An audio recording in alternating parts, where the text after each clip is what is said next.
Hello, welcome to a Saturday edition of AgostoAllElite podcast with me, Bernard. On tonight's episode, Tony Khan comments on buying WWE, the possibility of AEW actually doing an all-women's pay-per-view, and WWE started massive fightings already, and much more to come on this podcast. The Raw recap, alright, it's Mufasa Ali versus Solo Sikoa.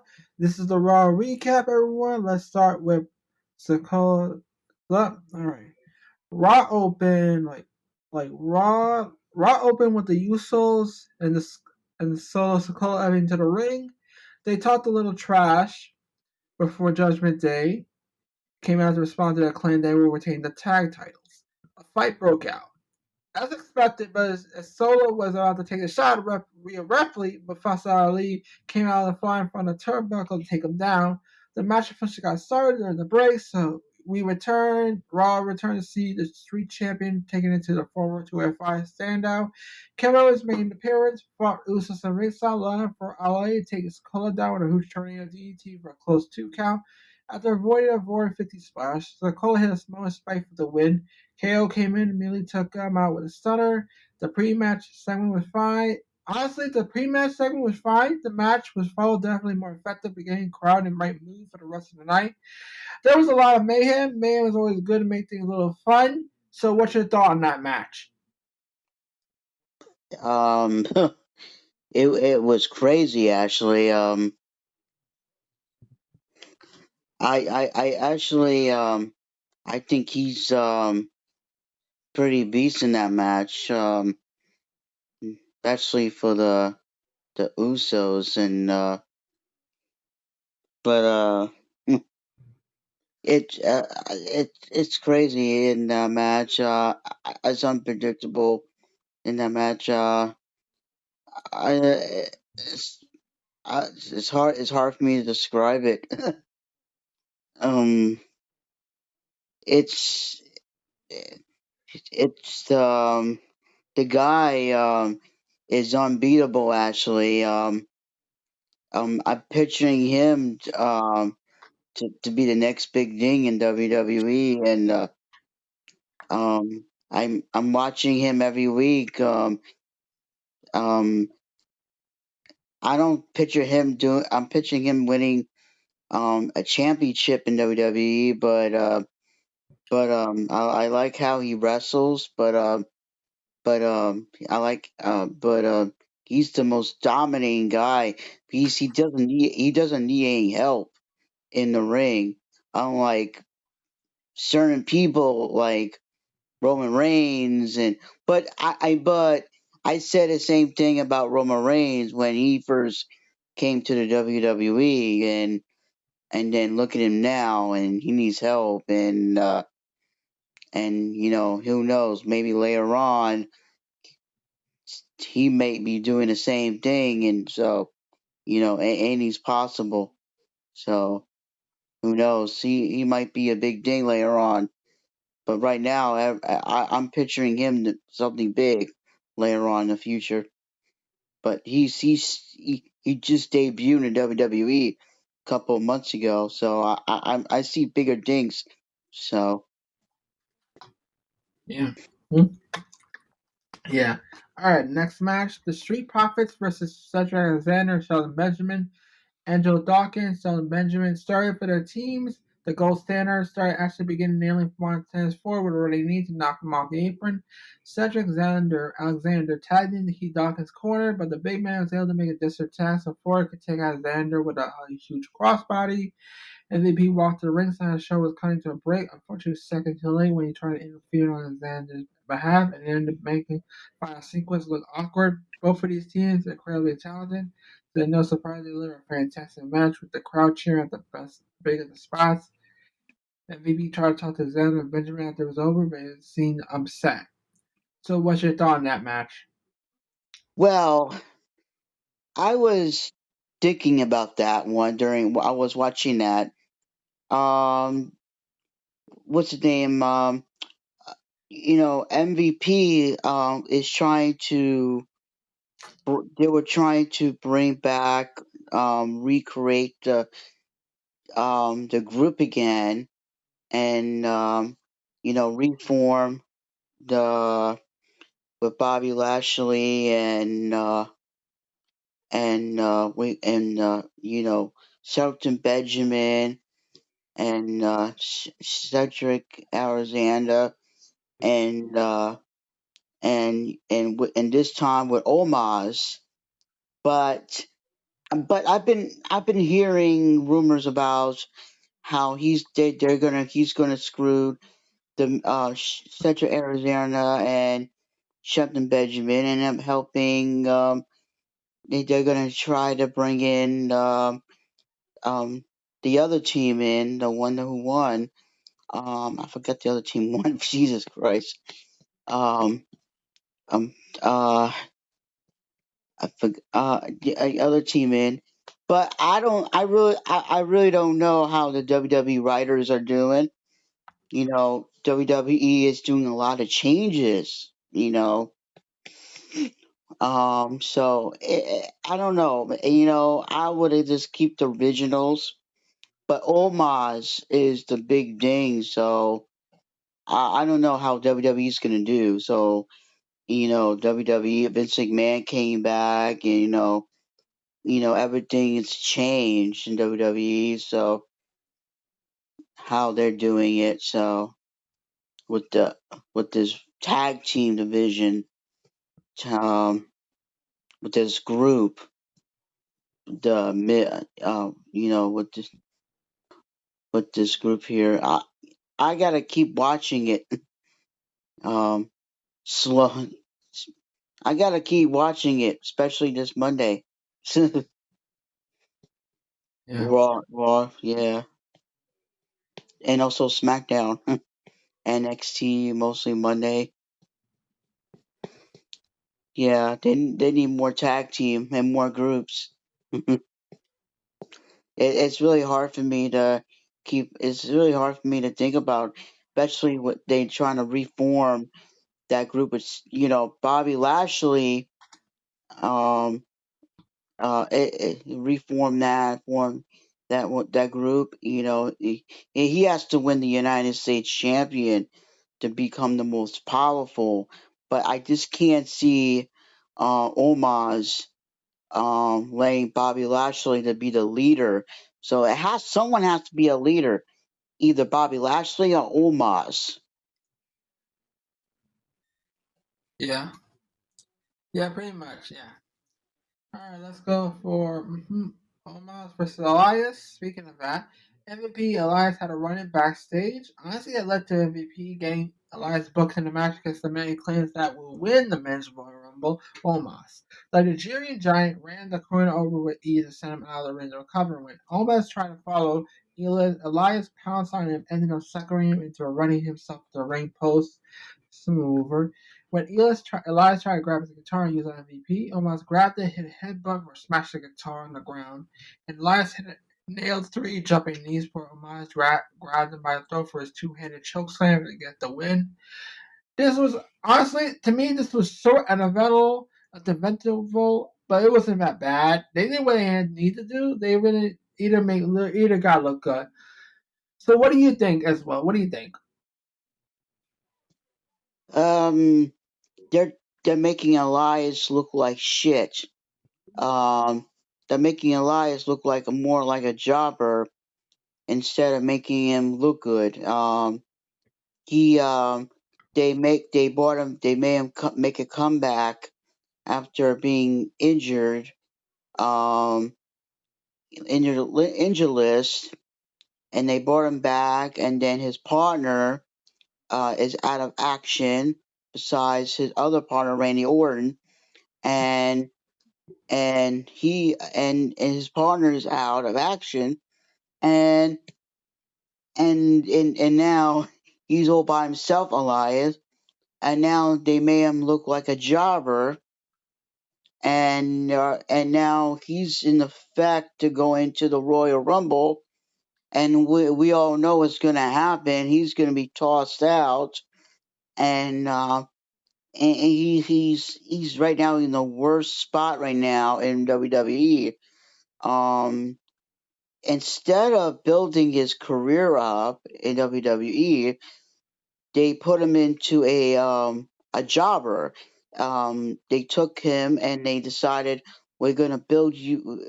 Decided to be a free win for somebody else. And that's not how they should do. They should at least help his career up, not make him into a jobber. And some people may disagree with me on this. Yeah, that's pretty much true. So, all right, let's go to Alpha Academy versus Judgment Day. Dominic Mysterio and Damian Priest battle Chad Gable over to the tag team match after the first match last week during their tag team tournament bout. Dom and Gable begin the match for teams, but it didn't take long for young Mysterio to get frustrated tagging Priest to take over. This was a pretty standard tag match. Both teams got to do their thing, but Judgment Day got the upper hand more often than not. This match has individual spots that look good. The majority of what we saw was on the slow side. It didn't feel like either team had much urgency to win. They were going from spot to spot. Gable had the Okay. match won before Ripley distracted ref. So Priest could hit a choke slam. Dom made a come for the win. So what's your thoughts on this? Well, first off, the one thing, there's a couple of things. Number one, Dominic looked like a damn fool, acting like a gangster, and he's not because he ain't no prison gang. Number two, he used to get himself hurt, acting like a what do you call it, a gangbang prison because I see because he acts like, oh, I did time, you don't understand.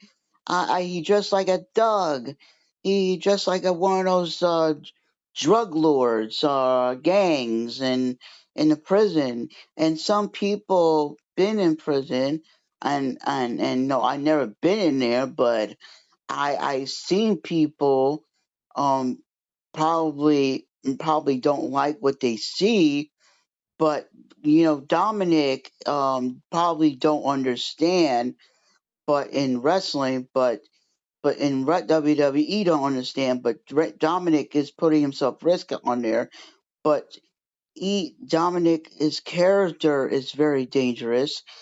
Is that he looks like a K Dog character, but it's he's not K Dog, but he's like a saying, "I'm a prison changed me" character. It's very insulting actually, and he needs to be very careful what he says on television. All that stuff, and I've been reading some comments on the internet, and some people don't like what he says, how he dressed. Some people think he dressed like a clown with that mask on his face. Yeah, pretty much. Yes, honestly. All right. Anyway, here's the Io Sky now versus Mia Yim.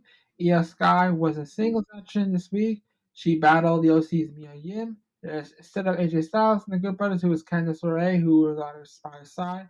Sky took control early on, began running Yim from the corner to Carter. As she inflicted damage, the HBIC began to make a comeback, hit a nice German suplex by quick stretch for Dakota Kai. All the cost there in the match. LeRae LeRae took Kai down, so Sky took her out with a baseball slide. Yim took advantage and ended up scoring the win, but Kai immediately jumped on top of her. The Poison Pixie helped Yim clear the ring on the damage control to end the segment. This was fine, but honestly, you could tell they weren't trying to make this the best match of the night. But what's your thought on this match? It was an excellent match on Monday Night Raw. I think other matches were boring. Um,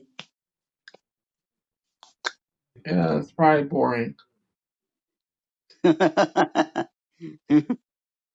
Yeah, yeah, pretty boring. Yeah, my match is sound like you're being bored. yeah, yeah. Yeah, pretty much. Anyway, we got the Bronson Reed versus Akira Tozawa, Alexa Bliss, Bobby Blair, had a quick segment that led to a fight where Kurosawa and Bronson squared off in a singles match. To predictably, this was basically a squash match. Tozawa had a certain chance against Reed on a normal day, let alone when he was getting him a normal return push. Besides a few minutes from the former 205 Live regular, Reed was able to secure the win with a huge splash. So, what's your thoughts on this match, the squash match? Boring. Yeah, pretty much. Well, basically, Alexa Bliss and Bianca Belair had a quick segment that I don't know what's going to lead to anyway. Well, what will it lead to? What will it lead to between Bliss and Bianca Belair from that segment? Oh boy. It was it was it was pretty okay, but it needs improvement actually. Yeah, pretty much. Yeah, it needs to improve. Mm-hmm. A lot needs to be improved. Yeah, a lot needs to improve. Mm. Yeah. All There have right. been Now we got the main event, Raw's main event, the elimination match. The main event of the night was honestly the six-man elimination match with a shot at the United States Championship. And this was for next week during the 30th anniversary show. Seth Rollins, Bobby Lashley, Baron Corbin, Finn Balor, The Miz, Dolph Ziggler were all vying for the opportunity to challenge Austin Theory.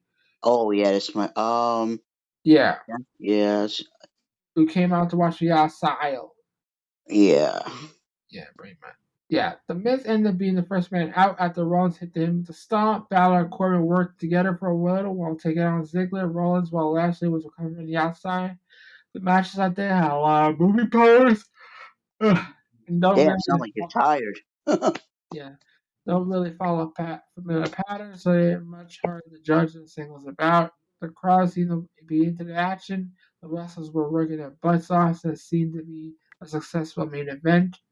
Ziggler was the second man who found himself to be eliminated, and he was followed by Balor and Corbin. Just like Rollins and Lashley, the final two men fighting for a chance to challenge for the belt both men held last year. Almost came out of nowhere through Rollins over the announce table. Lashley seemed confused to see Almost and MVP at ringside. Theory ended up knocking him out down with the U.S. title. Rollins took out Almost and Theory before Lashley nailed him with the spear for the win. Now, so what's your thoughts on this main event matchup? It was an excellent match. During that match, it was also shock, but it's also extreme. That was a excellent matchup, and when Bobby Lashley won that, it's extreme, but not that extreme. But it was a little crazy main event. Yeah. Yeah, it was the okay main event. All right, let's go to the Dynamite recap. Let's start the show with the All Atlantic Championship match: Orange Cassidy versus Jay Lethal. There are detractors on the comedic side of the character, but Orange Cassidy once again honestly proved that at the top of Wednesday's show that he could have a very good match against the wrestlers of all styles, backgrounds, experience, and he defended the All Atlantic Championship against Jay Lethal. Saddam Singh, Judge Jarrett, Sean Judd were barred for ringside with the threat of the latter being fired from the company that did not heed the ruling from Tony Khan. They did not stop them from buying tickets, only for them to reveal that their best friends, Chuck Taylor and Trent Beretta, actually had those seats. Cassidy from underneath typically does firing out flurry offense late as he sought to defeat the challenger. He evaded a pinfall due to lethal ejection, scored an orange punch. Moments after John Hansen broke the attempted interference with heels and earned the victory. It was a good, entertaining match with a ton of effort from both competitors. Lethal and Cassidy have done this dance before, and their chemistry one another remains strong. This was a perfect place for a heel faction rather than a heel higher profile feud with Allen and staying in his shows. Fans are more willing to accept Jarrett and Co. in his spot, and it worked well with babyfaces to the point. Who knows this feud will carry on beyond tonight? But honestly, there are worse options for all involved. So, what's your thoughts on this matchup? I think the match was a little awesome.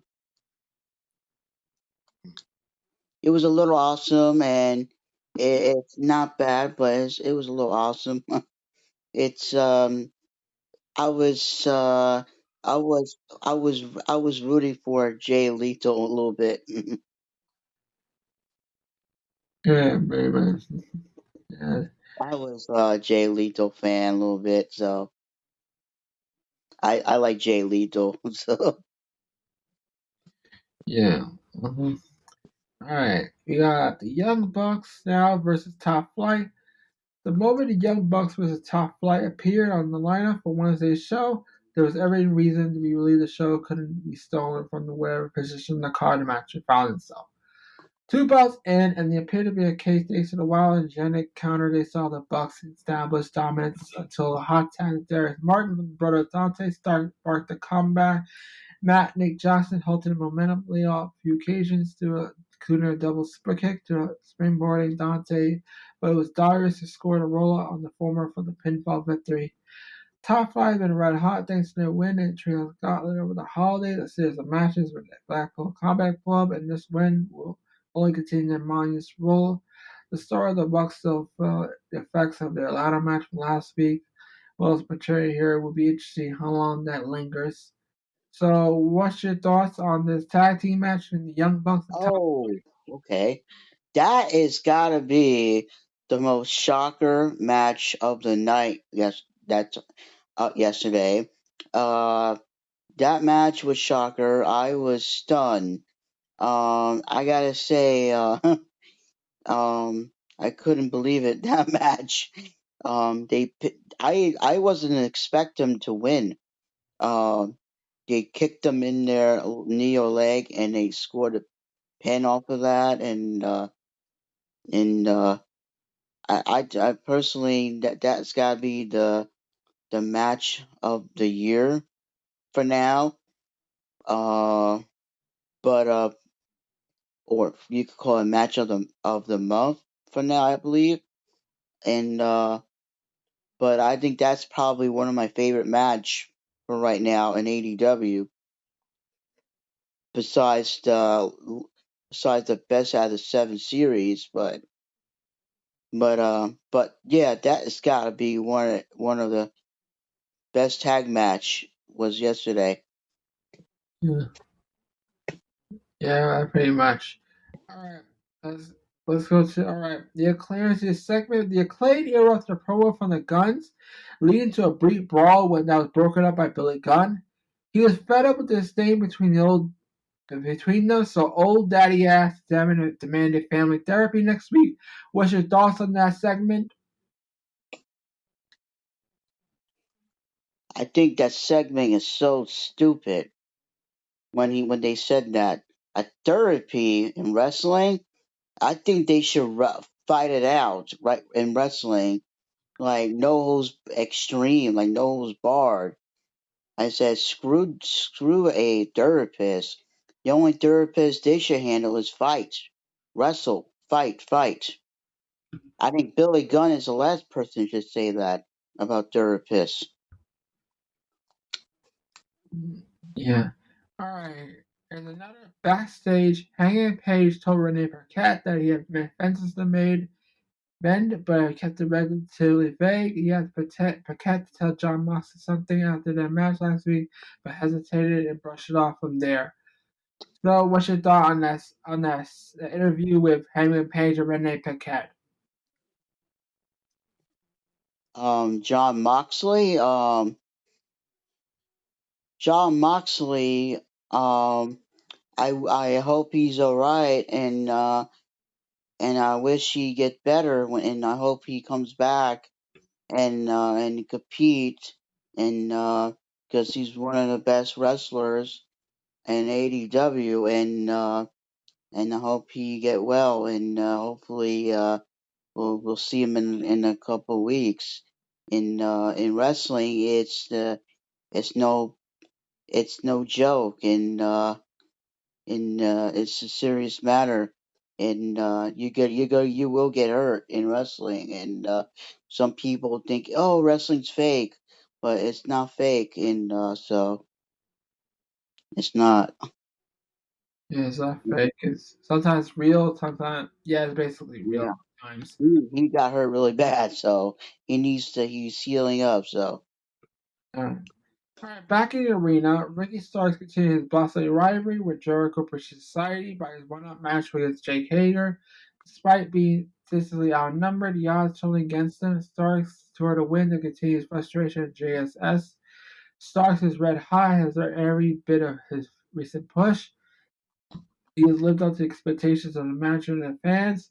His first match is with MJF in December. Since then, hanging with Jericho and cronies in a promo and ring action. Hager is always interesting to work and watch because one is never quite sure which guy they're going to get. He's there to live the challenge, deliver a strong promo performance that was beyond purple hats. It is always sunny in Philadelphia references. A Starks vs. Jericho rematch is obviously the end game. One can hope two things happen. Starks go over and the program does not run too long. So what's your thoughts on that matchup? well, it was pretty good in the match. Facing formerly known as Jack Swagger, but but for him to face another opponent on Rampage, Chris Jericho is scared to face him, but the match yesterday is excellent and pretty good. But I am afraid I am ready to see his next opponent tomorrow. But also I'm also ready for his next opponent on Wednesday. But I can't wait for him to face Chris Jericho because when he faced Chris Jericho, it's like beating a main eventer. But Chris Jericho is like the legend in wrestling, and Chris Jericho knows that. If you beat Chris Jericho, it's like one step closer of becoming a number one contender for a world championship in AEW. And that's what it's going to be like.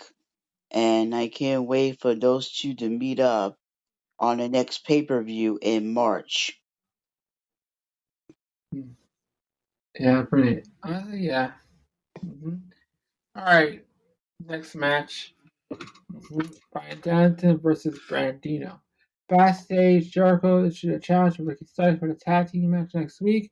If Daniel Garcia beats Action Andrade Friday next on Rampage, he will be teaming with Ocho Allies will be Sammy Guevara. So, what's your like?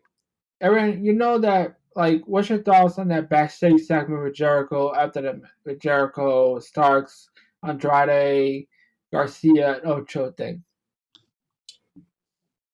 Well, Santos Garcia, um, Garcia thinks that he could win the match on Rampage. Then he's trying to impress Chris Jericho. So if he doesn't win, then he's in trouble. But if if he doesn't win, then I don't know. Um, yeah, I don't know either. I don't know either.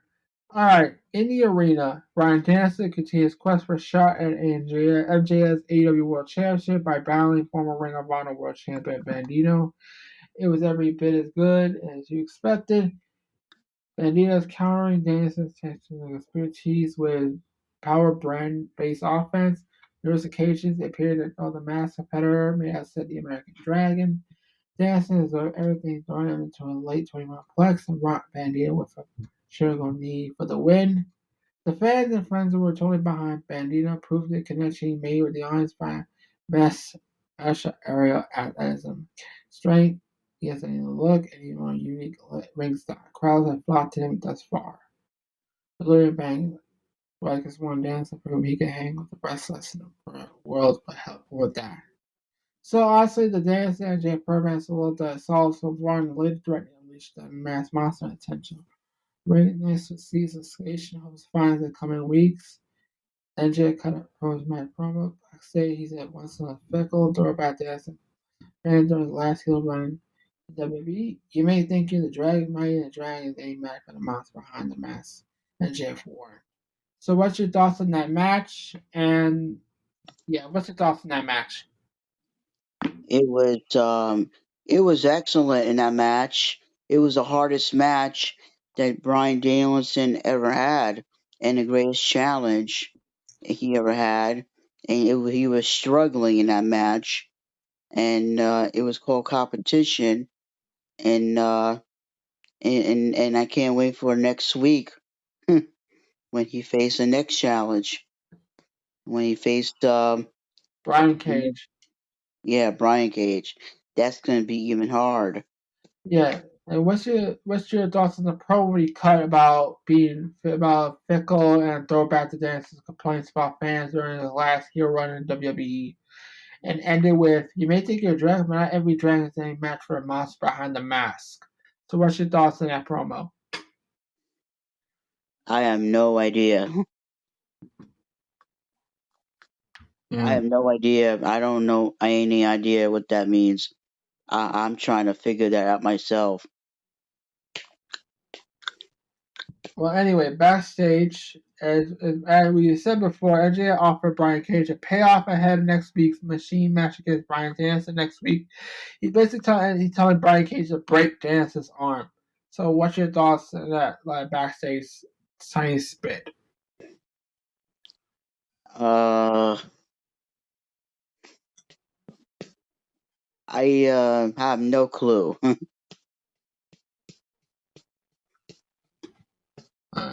No clear. Well, it's basically that Brian Cage is going to try to break Danielson's arm. That's what I see.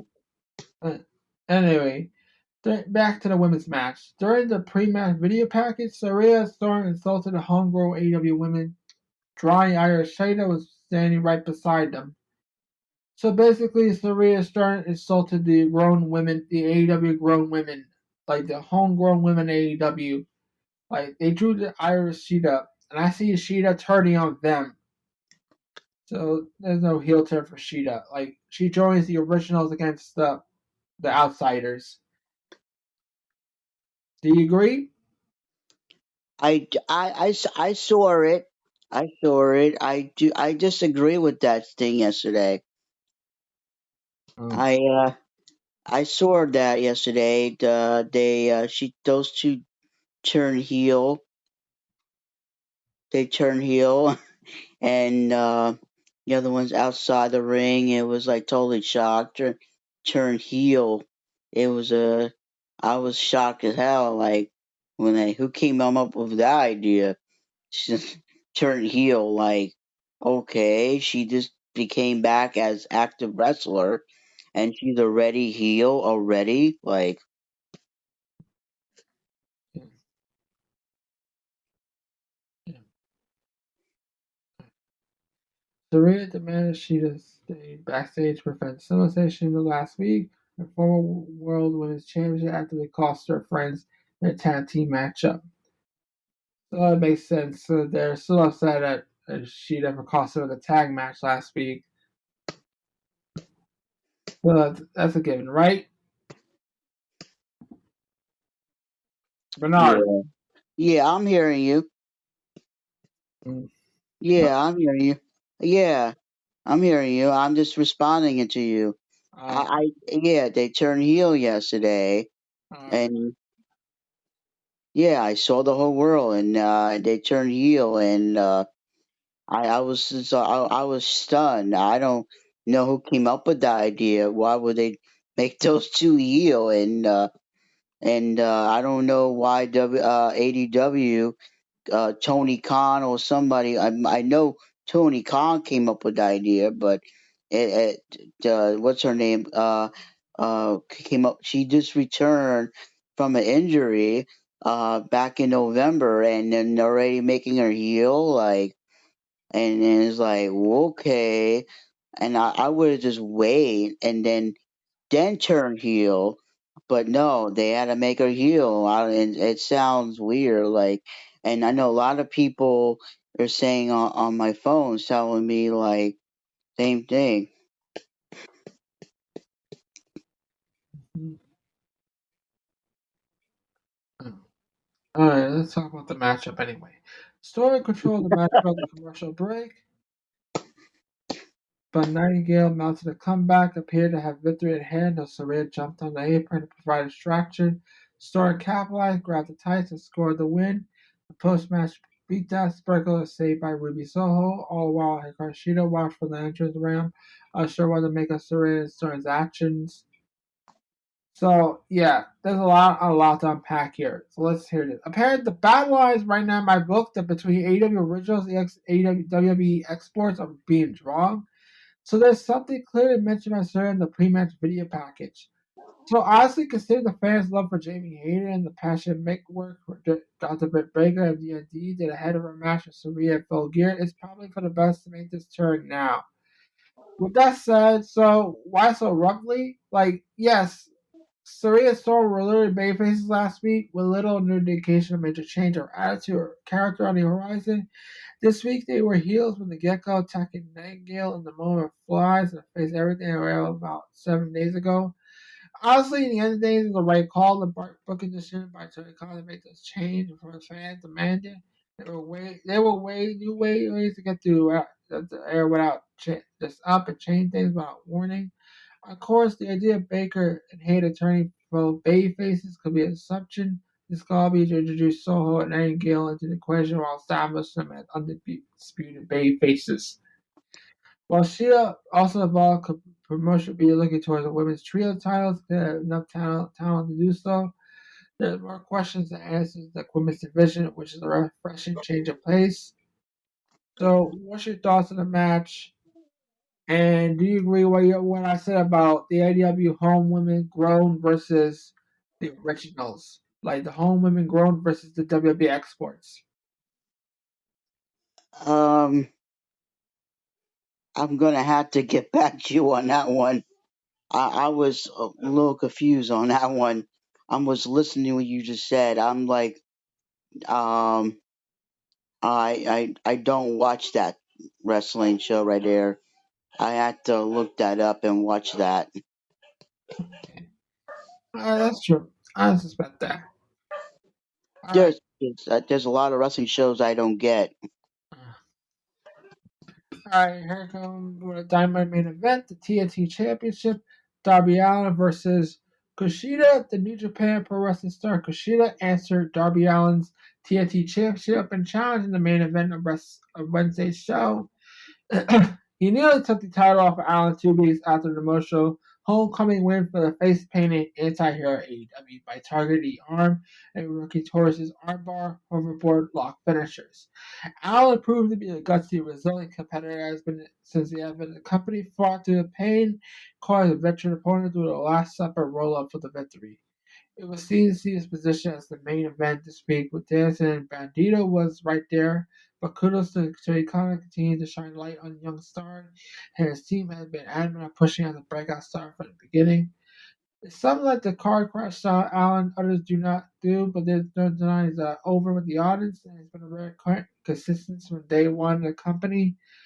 This was a really good matchup main event, and I had them. The right guy went over as Tony Khan and Co. attempt to rebuild the credibility of the TNT Championship and has been hurt by consistent challenge changes the last year. So that was Dynamite. The main. What's your thoughts on the main event? The main event was not bad. It was not bad. Some main events of ADW, it's okay, but and also excellent, but it's okay. But this week was a little pretty decent, but it needs a little work, a little bit. ADW a little bit. It's I didn't like I didn't I it's a little okay this week. Alright. I'm gonna probably tune in next week and see what it is. The ADW is not perfect, so um, it's not perfect because so Tony Khan can is making it sound like they're always perfect. because he keeps bragging a lot, saying, "Oh, my company is perfect." So, and I've been watching their company since day one, and their his company is not perfect. So, Yeah, pretty much. Yeah, that was pretty much the main event. So how? What's your thoughts on Dynamite this week? Was it okay? Dominite this week is That's a is Dynamite, but it's okay. oh well, I like to call it ADW Alright. show. He has the ADW has two shows, so um the part one show, their shows on TBS is for this week is okay. I'll give it a 4 stars for this week. I have to tune in tomorrow night to watch it at 10 on Rampage. I haven't seen Rampage yet, so Okay. All right. Let's talk about the Royal Rumbles. So basically, the Royal Rumble, who's gonna win? They've been hearing rumors that The Rock's gonna win the Rumble to face Roman. okay. That's the tricky part about that one. Dwayne the Rock Johnson hasn't competed in years. There has been so many rumors of The Rock, so many years. He has not um co- competed in years since Roman Reigns became champion or got into the WWE, and he said that he does not want to interfere with Roman Reigns' time and in WWE, or and since his daughter's in NXT. But speakingly, Roman Reigns now. Roman Reigns is now the world champion. He's been since he's been going after the world title. Um, Headlining WrestleMania after WrestleMania, The Rock stepped aside, and since Roman Reigns became the number one guy, Roman, The Rock or Dwayne Johnson stepped aside, and I know John Cena did the same thing actually, and Roman Reigns became the number one guy, and that's the sad part. It is that no one hasn't fill in the shoes for Roman Reigns besides Brock Lesnar or Bobby Lashley, and so far no one hasn't fill in for Roman Reigns yet, and I haven't seen anybody. That's why Roman Reigns is still champion, and because no one hasn't taken the stripe of the title, because no one could take the belt off of him because there's nobody could do full time of the championship as Roman Reigns can. Roman Reigns is a champion because no one could do it as Roman Reigns can, and that's why letting him keep the belt. Yeah. Um, I think Bobby Lashley could, but they don't want someone like him, I guess. All right. Do you think Cody's gonna win the Rumble? Yes, Cody Rhodes, yes, Why do you think Cody will win? because of his father's name. Yeah, he also wanted to win the WWE champion himself to honor his father's name.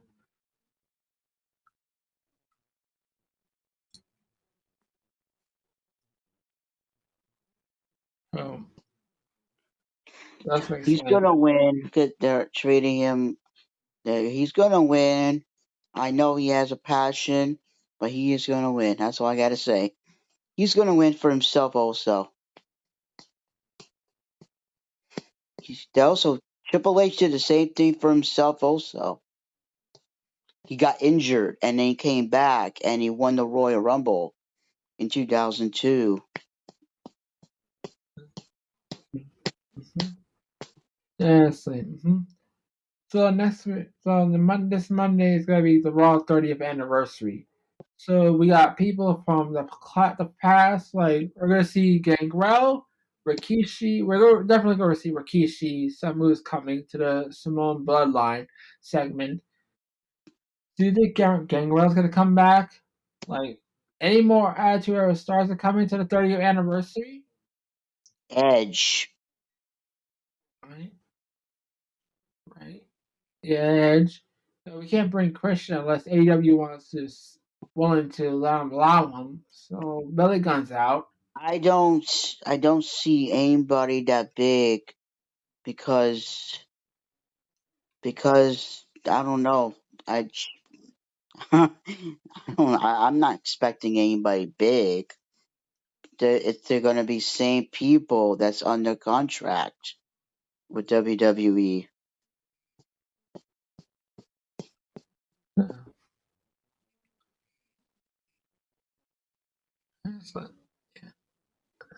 Yeah, honestly. Yeah, Yeah, man. there's a lot of people's with ADW or they decided not to come because they're scared because WWE is selling the company or they're just waiting until WrestleMania or the Royal Rumble.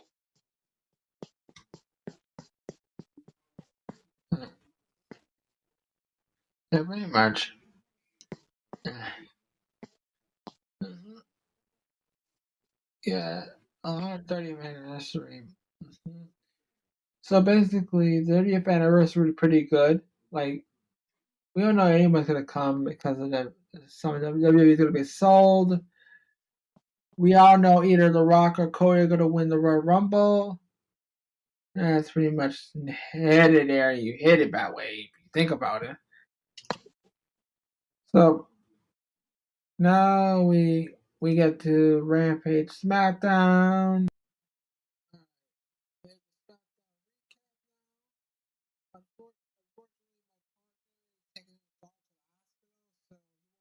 He'll be here next week and regular schedule. Right now, we're going to SmackDown.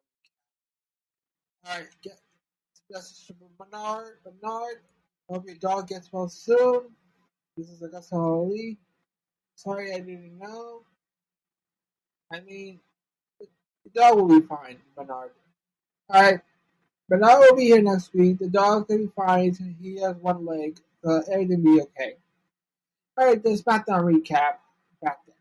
Banger Bros, McIntyre and Sheamus defeated Viking ratings. Outside this match was getting underway, we had Michael Cole pay his respects to Jay Briscoe and his family. Then Cole referred to the Briscoe brothers as one of the wrestling's greatest tag teams. This was actually, honestly, as physical as should be on paper. The Viking Raiders are great hands. Chance, Drew McIntyre made an awesome tag team. I honestly like Sarah Logan much more than Barefooted Valhalla in her previous incarnation. Also, I feel like WWE split Raw and SmackDown titles so they get one pair to Kevin Owens and the other theater Banger Bros FTR. So, or we got Firefly Funhouse returns. LA Knight defeating Ren Jones. LA Knight continues to be pushed, even though he's a pig to slaughter. Knight picked up a victory or an enhancement talent before WWE threw him to the Firefly Funhouse return. Then we have the Rabbit Rabbit compare LA Knight to the Miz. He's like the Miz with muscles. The Knight is just the latest wrestler to be compared to the Miz, along with Grayson Waller and JF. Miz's influence on this business is undeniable. So yeah, it was great seeing Bray Wyatt back in the Firefly Funhouse.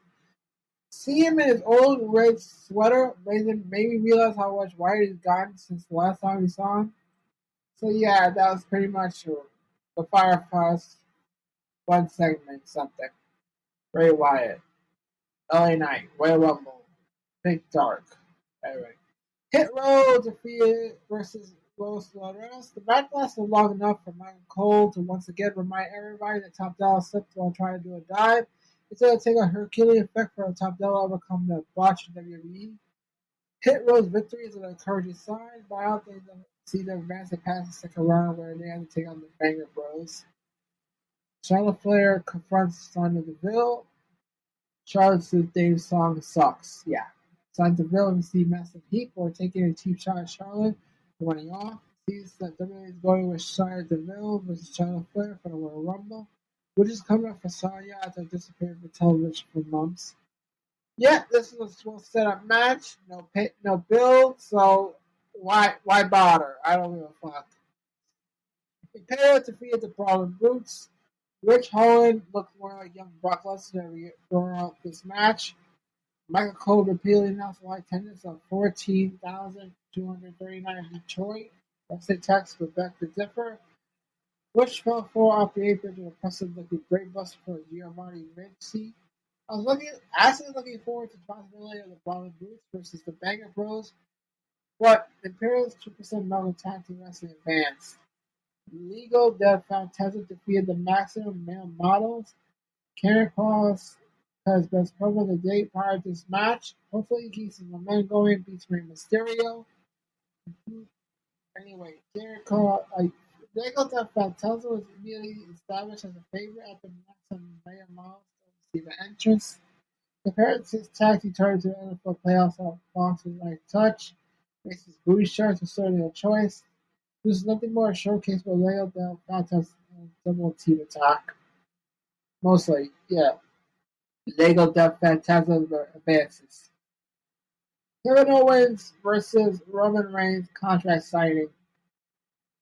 The fans popped huge with Roman Reigns. Fist popped Sami Zayn for slumming him early in the night. Both Zayn and Reigns once again depends on their roles. Heyman convinced Reigns to warm up to Sami Zayn after Reigns teased kicking Zayn out. Reigns cutting off the phone about how he's wrong. He did the wise man to rein him in. And Zayn was icy on the kick as he continues to yearn for Roman's approval. WWE gave Kevin Owens everything that he fought off the Usos and laid Reigns out with a stunner and a pop-up powerbomb. Yeah, that closed out SmackDown with a contract signing. Kevin Owens getting the beating on the bloodline. Roman still retained the belt. He's going over. Roman still retained the belt. And who's the fuck's gonna face at WrestleMania if he loses? Who's gonna face? Kevin Owens is done. He's nothing but falter. It's mostly Zayn Owens versus the Usos for the tag belts at WrestleMania, honestly. That's most likely happening. Hoping for that. We might have a Zayn Mania moment going on with winning the WWE champ. I don't know. Reigns, WWE, they don't know. The Rock's not going to be here. It's been hit. Rock's not going to be here on Monday on the 30th anniversary. It ain't happening. Oh, yeah. Okay. Alright. Honestly, SmackDown was okay. They closed out great, but I don't know. It's still botchy, choppy at best. Okay. Rampage recap. Let's go to the recap of Rampage. Let's start with Ethan Page versus Jack Perry. As soon as Jungle Boy got to the ring, Page tried to get up to the Eagle's edge, but Jack Perry wriggled free to avoid the impact. So the halfway private party by Hardy were ringside, but Hardy's the present seats and all Eagle more than it helps at times.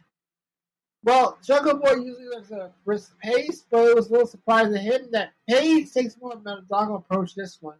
It was a fast pace either. It was in between. Perry was a fighting as an underdog, usual does, so Terry Davis controlled most of the time.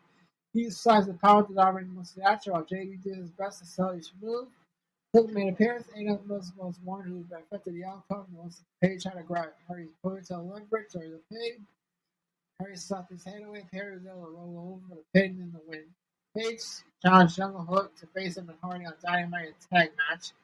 Perry Hook seen enough to the challenge. This was song opener for Rampage, not too outrageous, but certainly fun. Yeah. Rampage, that match is okay. we're gonna have Broken Matt Hardy anyway. So, Brian Cage versus Willie Mack. It started with we got Ortiz, Eddie Kingston. Eddie have had a confrontation. The raise ended with Kingston hitting the form head with a chair twice before leaving. Yeah, so it's like Kingston and Ortiz are going some shit going on. So we're gonna see Hernandez or a little guy making a return. So either way, we got Mac coming out the first phase battle cage. The two just met on Darkness League, so it's a rematch between two big monsters. Mac used some of his deceptive speed to take the control early, but Cage used some of his deceptive agility to counter some of his moves. These two powerhouses make sure to show up their other attributes. This is highly entertaining contest between two big men who know how to make the most out of their moves. There was little to no basic motion with them. Max about a few big moves. Cage finished him off with his own version of a Falcon Arrow for the win. Watching both matches, these guys have done Rampage deal worth your time. Honestly, that was a great match, both of them. So yeah, Jade Cargill, Leah Gray versus Vanity Sisters, Jada, George Vanity made their AWT debut against Cargill. Gray this week. Gray started the match with T, had a competitive change. When Cargill came in, she dominated with superior power. It was a simple match. It was accomplished. The goal more than squash, which is more than I can say for Cargill bops. The TBS Championship tag package as you could get the on to get the pin and extend for a record of 49.50. 49 now. So you don't know what's going to be built towards like 50th victory for Jade. Would it happen? So yeah, most likely again she gained the 50th victory. Mm-hmm. It's happening. So all right, Daniel Garcia versus Acha Andrade. The final match of the night was Andrade taking on Roger Garcia. Red Dead charged Andrade the corner, attacked before even able to remove the vest. After he recovered from Garcia's Michigan salvo, Andrade was able to make a comeback, control the pace. For a bit, he put athleticism on display as a high-flying move that was nice suicide dive. Fun and energetic that allowed both men to show their biggest attributes. Andrade was able to seal the win over JSS. So, all in all, Rampage was a great night. So, we're going to have Andrade and Ricky Starks next week against Jericho Guevara. So, I don't know that match, but pretty much. So, Rampage was, in retrospect, great show. It's great. It was a good show. It was cool. So, yeah, that was Rampage. That was basically SmackDown and Rampage recaps. I'm ready for the news. Let's get to the news. Alright. Triple H holds another talent meeting ahead of Raw and Showtime and Select Control. Basically, you have the same meeting as SmackDown week before, where he talks about the stars that he's still in control. It's basically like that because Vince is coming back to power. That's basically the news is about. So, but this time, Fightful saw that Devin Dunn was giving the speech. So, we don't know if Vince McMahon has come back to creative. That's a thought because think about this: Vince might come back to creative. That's nothing Triple H can do. So the speech was to make them to believe that Vince is not going to go back to creative, but it's there. You don't see it; it's there. That's nothing Vince Triple H could do. So let's be thankful that Vince does not go back to power. Triple H stays creative. If not, WWE's fucked. Unless they sold to Saudi Arabia. So, yeah, well, anyway. Alright, Matt Canales talks about AEW has the talent to all with the show. Basically, Maria Canales, like, she talks about all women's show. That AEW can do all women's show. They could. AEW has enough talent to do all women's show. They do have potential. But they need to be practical, she said. Basically, they want AEW to be practical. It's about perspective of bandwidth. Like content, you gotta have content. The growth of AEW women's division. You have to figure out how you're gonna be able and stuff.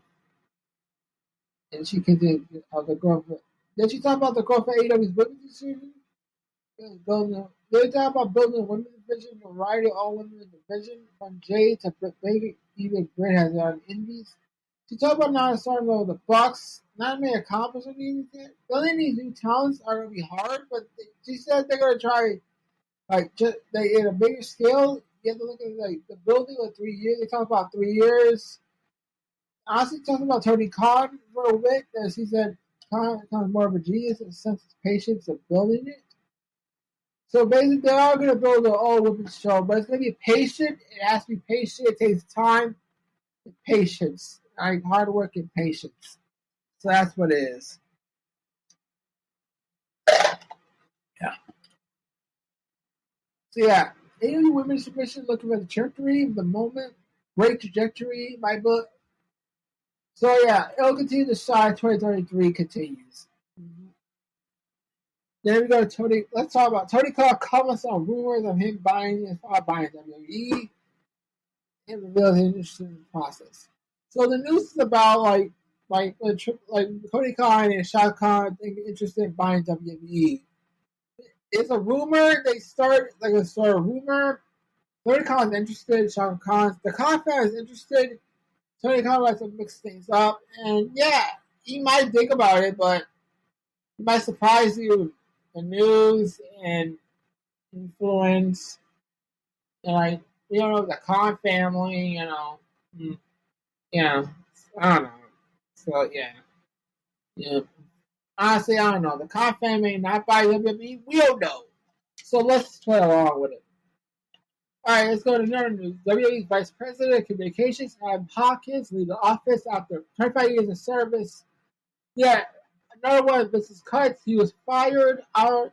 Basically, Vince is making cuts. He's using power. He's an egomaniac. He's old. He's a sex pest. Whatever. It's old news. I feel bad for Adam. I hope he gets a new job. But anyway, well, the office will get cut as well, so we don't know who's getting cut. So, well, Fightful did utter that there may be more cuts, so we may not know. So be prepared. All right. Yeah.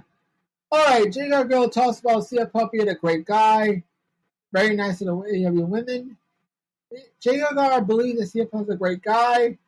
They talk about that, like basically, she was speaking to Bootleg Kevin. She shared about the advice that Punk gave her how the relationship grew, stating, like it's about talking to the business, working your way up, be familiar with the indies and stuff. Like CM Punk giving Jay Gargano advice on the indies, wrestling, culture, They did have to develop more of a friendship. They ran interviews around. Like, I don't know, like her opinion about the whole situation, stadium. I don't know. Like, yeah, it is true that he did get a lot of Starbucks cards, so we don't know. So we don't know. CM Punk still is up in the air after the whole shit, so I hope everything's cleared up. CM Punk comes back and I don't know. Something with it. Stephanie Vanilla departed WWE last week and made corporate changes. So earlier this week, they reported Eric Holmes was departed. Now we have the post that Stephanie Vanilla exited the company. She was the VP of communication with WWE. Remember, she was in the company for 2014, 2019. She returned it in 2021. So basically, some of the report regarding Hawkins' exit, there were no further details about what Fightful said. We don't know the details. This drama might stem from Vince McMahon's return, so we don't know.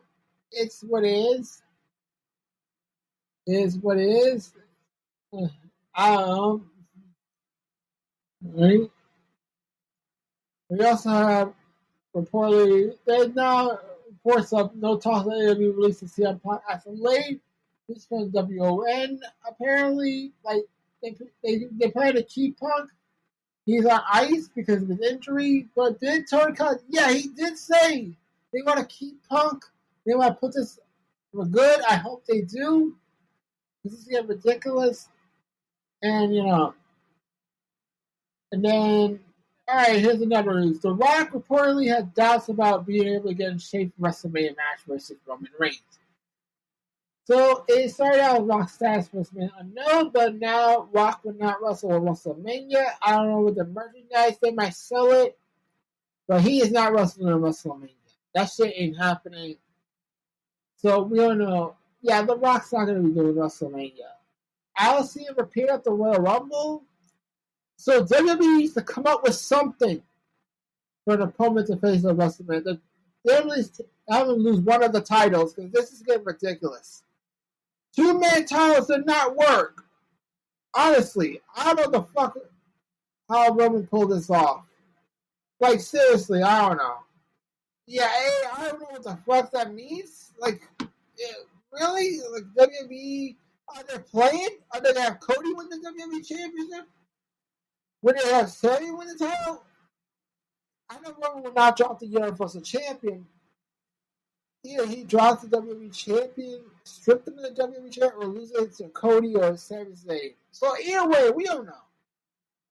And honestly, yeah, okay, that was the podcast. Me and Bernard will come back next Saturday next week.